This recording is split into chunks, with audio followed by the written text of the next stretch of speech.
In an exclusive interview for PlayStation Original Magazine UK, we got to know some new information about Cyberpunk 2077. The article covered the design process of guns, clothing, cyberware, and cars. The interview went deep into the creation process of all those stunning assets we'll see roaming around Night City when the game launches later this year. And with that, we also managed to get a glimpse of new features that will be on the game. So let's start talking about the city itself. In the interview with Paweł Miankus, the art director responsible for characters, vehicle, and weapons, he explains that part of the pre-production process was creating hundreds of pieces of concept art and looking for the perfect style. On his own words, the Cyberpunk 2077 universe is kind of a dystopian future where things went kind of wrong, where humanity never stopped emitting carbon and destroying nature and erasing nature from the face of the planet and just didn't stop expanding, which led to the corporate wars and disasters, tossing meteorites at the planet. There's this kind of story in the Cyberpunk in the original rulebook of the 2020 tabletop RPG. The world of Cyberpunk is imposing and just dangerous to walk around. So to reflect this concept, they choose the brutalist and modernist architecture styles. Honestly, I had to Google this up as I thought it was a made-up word, but in fact this is a real thing, and we can clearly see the inspiration on most of those monolithic mega buildings across all Night City. Everything is blocky, like dangerous looking. Moving on, the interview also covered guns. When designing weapons, they had this mindset that in the Cyberpunk 2077 culture, they have this sort of obsession with guns and weapons. Think like the American gun culture, but elevate this to the power of 10. When you start playing the game, keep always in mind that literally everyone in Night City is packing heat. Ben Andrews, senior concept designer at CDPR, goes on. Everybody has a gun because violence has been taken to the extremes. The idea that you may be mugged on your way home from work is extremely common. Or maybe your apartment might be broken into at the weekend, so everybody is carrying a gun. But before we move on, I would love to ask your help first. Hit that like button down there because that helps me so much to increase the reach of my content. This video is packed with crazy little details about Cyberpunk 2077 and I know for a fact that you're going to love it. I know you just hit that like, so thank you so much and let's move on. The focus on this interview is the Budget Arms Lautomatic. It is basically just a crappy gun and it's available in any imaginable bright colors. And of course, you can buy it pretty much anywhere. You can buy it on vending machines that are scattered around almost anywhere in Night City. Weapons are such a consumable commodity in the Cyberpunk 2077 universe that this gun is literally disposable. You cannot reload it as there is no magazine to replace. Once you're done protecting your freedom, you just toss it on the dumpster and get a new one.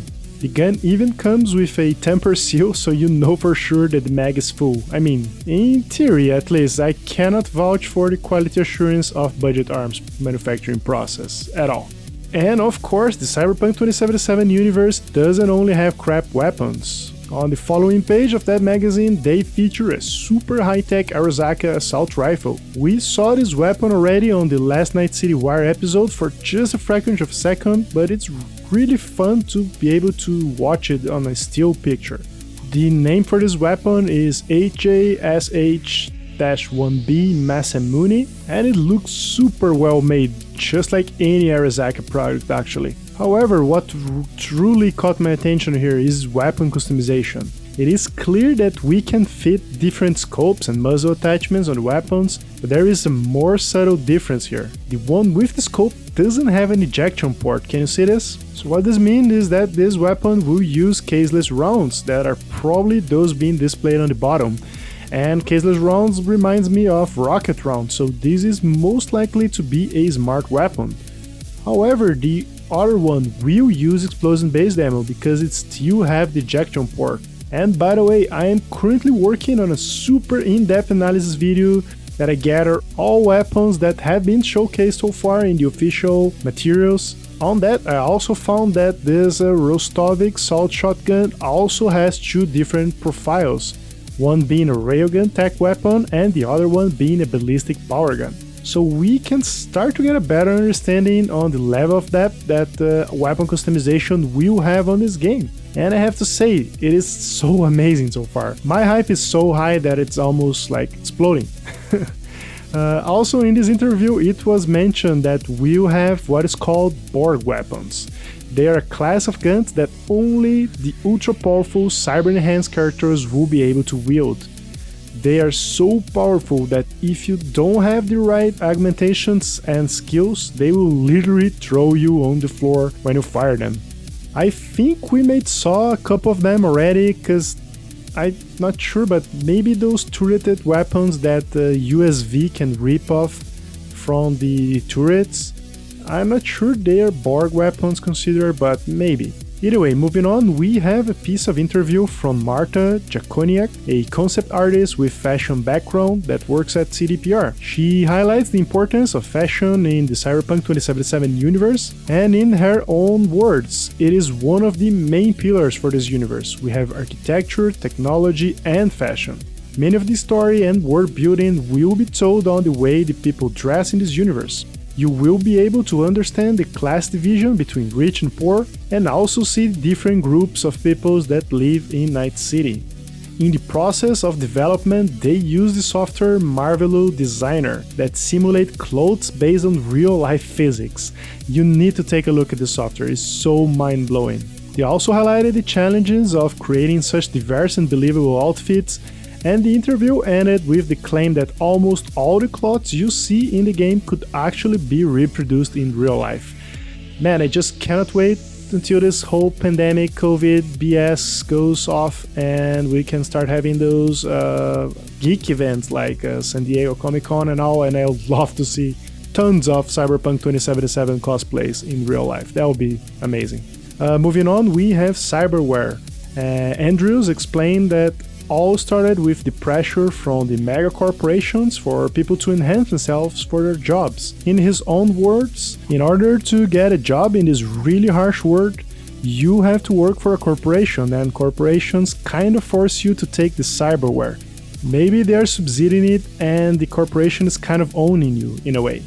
And as you move through time and technology improves, this is when it starts to become a status symbol. The Cyberpunk universe is fractured between those who have the money for internal, real skin-covered cyberware that is barely noticeable. There's also gangs who flaunt and style their enhancements. We also have robotized military who are more mechanical than Flash, just like Adam Smasher, for example. And there's just normal people who are just trying to get by. Replacing limbs is so common and the technology is so prevalent and normal that you can just get it done as easy as would do a tattoo. We could see this clearly on the 2018 demo, where we get an eye replaced in just a few minutes, like super casual. They wanted the cyber limbs to be as believable as possible, so they are all functionally looking. The joints, the bolts, and all the mechanisms are as realistic as possible. They studied a lot of real-life prosthetics, but they try not to get limited by what technology allows us to do, like on the modern 2020s. Moving on, we finished this article talking about vehicles.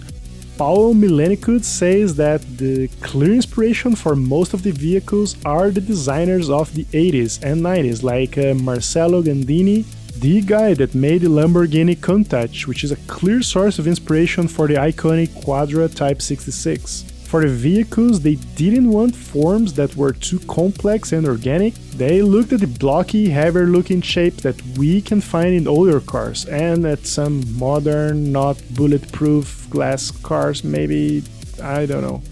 Someone remember this? Whatever. He also said that we will have about 29 unique base models for cars, which will come in countless variants. The most luxurious cars will not have a lot of diversity as expected, since they're much more exclusive. It's not like you're gonna do some crazy stupid painting or tuning up extensively your already super fancy car. However, for the cheaper ones, you have all sorts of crazy customizations. They have this term called Junkset versions that will include age retrofitted rides with tech like solar panels, for example, most definitely engine upgrades and all. There will also be bigger tires, different windshields, and they will not only affect the look of the vehicle but also how it will handle. The article ends with a breakdown for the Nomad vehicle that we already saw in the Life Path trailer from Night City Wire episode 2. Nomads need strong and reliable cars, but they don't build one from scratch for sure. They usually buy a vehicle that is really good and turn it up for their own necessities. Full engine replacements, better suspensions and bumpers are one of the many enhancements. The most notable change that happens with almost all Nomad vehicles is the removal of the headlights and windows. They all use this technology that is called Crystal Dome, which is basically a fancy name for a 360-degree LCD screen that gives you a complete view of the outside. The idea here is that windows are structural weaknesses and you can bypass this problem with technology. I think this is really believable, to be honest. This is the same idea of many facial augmentations that replace most of the face with a solid metal plate. We can see this all around some screenshots. This tech is also featured on fancy cars like the Rayfield Aeronite.